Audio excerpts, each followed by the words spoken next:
Iyo utekereje ku buzima bw'umwami ushobora kwibaza igituma ubuzima bwe butandukanye n'ubw'abandi bantu. Kenshi umwami arangwa n'icyubahiro, kwigirira icyizere, kwitwara neza, gufata ibyemezo bikomeye no kugira inshingano nyinshi. Ariko kuba umuntu ufite iyo myitwarire si iby'abami gusa, nawe ushobora kwiga iyo myitwarire kugira ngo ubeho ufite agaciro kandi ufatwa nk'umuntu wubashywe muri sosiyete. Muri iki kiganiro tukaba tugiye kurebera hamwe imyitwarire cyangwa ibintu wakora bigatuma ubaho neza, ukabaho nk'umwami, ukaba umwami w'ubuzima bwawe.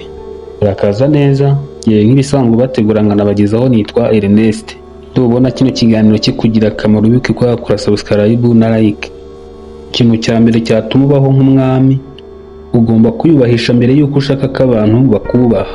Mbere y'uko utegereza ko abandi bakubaha, ugomba kubanza kwerekana ko nawe ubwawe wiyubashye. Niba ushaka kubaho nk'umwami, ugomba kwiga gufata ubuzima bwawe nk'ikintu gifite agaciro. Ibi ukazajya ubigaragaza mu byo uvuga, uko ufata imyanzuro, ibyo ukora, ugendana nabo ndetse n'imipaka ushyiraho ubuzima bwawe. Nk'uko nyine umwami agomba kwitwara mu buryo bihesha agaciro icyubahiro umwanya we, ni nako nawe ugomba kwitwara mu buryo bwubahisha uwo uri we cyangwa icyo ukora. Bivuze yuko niba uri nk'umubyeyi, ni urugero, ukagaragaza imyitwarire itari myiza imbere y'abana bawe, wenda ukajya ubabwira amagambo mabi, ubatoteza, abo bana bashobora kugendera kuri iyo myitwarire ubagaragariza ntibakubahe. Niyo mpamvu ugomba kwiyubahisha cyangwa kwihesha agaciro kugira ngo abagukikije nabo bakubahe, kugira ngo umwana wawe azabashe kukubaha. Ikintu cya kabiri cyatuma ubaho nk'umwami, ugomba gutuza kandi ugatuza no mu bihe bigoye. Niba ushaka kubaho nk'umwami ugomba kwiga kugumana ituze n'igihe wahuye n'ibibazo bigukomereye. Bisobanuye yuko mu gihe ibintu bitagenze neza nk'uko wari ubyiteze, ugomba guhita uyoborwa n'ubwoba, uburakari cyangwa gucika intege.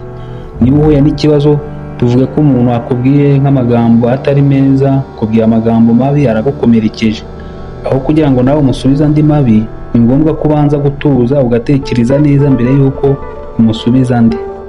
Niba hari nk'ibibazo byawe bwite wahuye nabyo, ugomba kubanza ugatuza ukamenya neza aho ugomba kubiganiriza mbere yo kubibwira uwo ari we wese. Umwami cyangwa undi muyobozi nawe buriya aba agomba kugira ubwitonzi mu gihe ahuye n'ibibazo. Nawe rero ugomba kwiga kugenzura uko witwara mu bihe bigoye. Iyo udashobora kugenzura amarangamutima yawe, ibibazo byawe, ibyo bibazo cyangwa ayo marangamutima bishobora gutangira kugutegeka. Ugomba kumva kandi ukanasobanukirwa ko ugomba kuba umuyobozi w'ibibazo byawe. Ikintu cya gatatu cyatuma ubaho nk'umwami, ni ukugira umuco wo kubahiriza ijambo ryawe. Bivuze ko niba ushaka kubaho nk'umwami w'ubuzima bwawe, ugomba kuba umuntu wubahiriza isezerano watanze. Niba hari icyo uvuze cyangwa icyo wasezeranyije abantu, abo bantu bagomba kubona ko amagambo yawe afite agaciro kandi ko ushobora guhagarara ku byo wavuze, ukabubakamo icyo cyizere. Ni gute rero uzubaka icyo cyizere muri abo bantu? Nta rindi banga nyine, ni uko ibyo wabasezeranyije ugomba kubishyira mu bikorwa nk'uko wabivuze. Nk'uko umuyobozi agomba kwizerwa n'abo ayobora, nawe ugomba kwiga kuba umuntu wubahiriza ibyo wiyemeje kugira ngo abantu bakwizere. Ukajya umenya ko amagambo uvuze nk'igihe uri kumwe n'inshuti zawe cyangwa n'abandi bantu, hari nk'ibyo umwemeranyije yuko uzakora, ibyo uvuze ukazabishyira mu bikorwa nyine nk'uko bivuze. Niba ari nk'ubufasha wiyemeje kuzatanga, ukazabwubahiriza. Ikintu cya kane cyatuma ubaho nk'umwami, baho udakeneye guhora wereka abandi uwo uri we cyangwa ibyo ufite. Aha ngaha icyo ushaka kumva kandi ukamenya, ugomba kwiga kugira agaciro utagendeye ku gushaka kwemerwa n'abantu bose. Iyo wize kwizera agaciro kawe, ntube ugikeneye guhora ushaka amashimwe cyangwa kwemerwa n'abantu bose. Niba ukeneye ko abantu bakumenye cyangwa baguha agaciro, gira icyo ukora kibafitiye akamaro, cyangwa se ube wagira icyo ushyira ku isoko. Muri make, ureke ibikorwa byawe bivugaho guhora usobanura uwo uri we. Umwami ntabwo buri gihe aba akeneye kuvuga ko ari umwami, kuko uburyo yitwara, imyanzuro afata n'uko akora inshingano ze nibyo bigaragaza uwo ari we. Nawe rero ugomba kwiga kubaho nk'umwami, aho guta umwanya wivuga uko utari cyangwa igaragaza uko utari, ushaka kwemerwa n'abantu. Uwo mwanya awukoreshe mu kurema ibintu bizagaragaza wowe wa nyawe w'ukuri. Nutabikora gutyo ugahitamo guhora urwanira kwemerwa n'abantu, ushobora gutangira kubaho uko abo bantu bashaka aho kubaho ukurikije amahame yawe. Ikindi kintu aricyo kintu cya gatanu cyatuma ubaho nk'umwami, iga kumva abandi mbere yo kuvuga. Akenshi nk'igihe umwami agiye gufata umwanzuro, ntayoborwa n'amagambo menshi, ahubwo arangwa n'ubwenge bwo kumva no gusobanukirwa. Akabanza kumva impande zitandukanye kugira ngo amenye neza icyo agomba gukora. Niba nawe rero ushaka kugaragara nk'umunyabwenge, ugomba kwiga gutega amatwi abandi mbere yo gutanga igitekerezo cyawe. Ibi ukajya ubyubahiriza nk'igihe uri nk'ahantu wasabwe guceceka, igihe nta makuru ahagije ufite ku bintu ugiye kuvuga, igihe umuntu ari kukuganiriza ibyo ashaka ko umutega amatwi, ndetse n'ahandi hantu hagiye hatandukanye. Rero iyo wize guceceka cyangwa kumva abandi, bituma ubasha kumenya no gusobanukirwa. Igihe bibaye ngombwa ko hari icyo uza kuvuga, ukabona aho uhera uvuga, utanga ibitekerezo ushobora gukemura ikibazo runaka.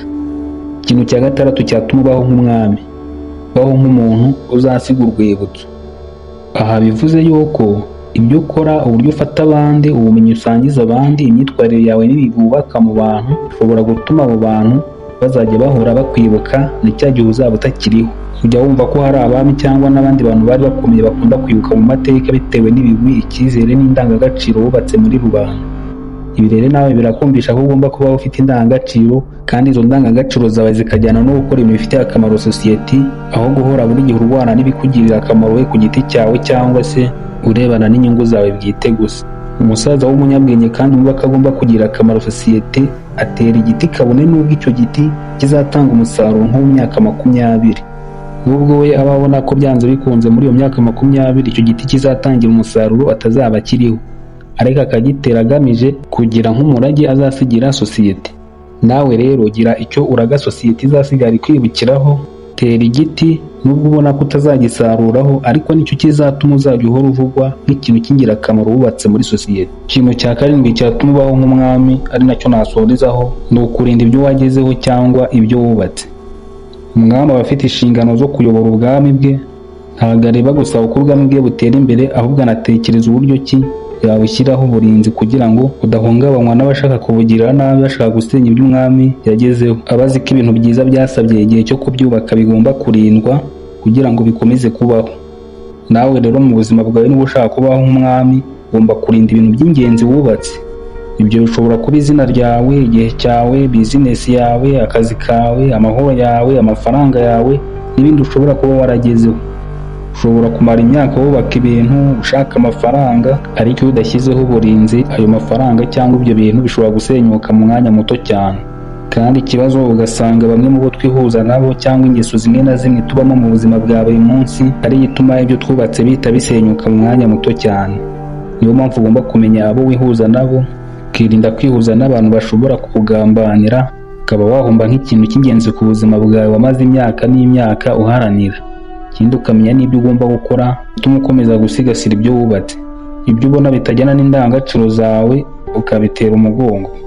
Ikiganiro n'aha tugishoreje. Niba cyagufashije wibuke ko wakora subscribe, like, unasangize kuri bagenzi bawe. Dusubire mu kindi kiganiro.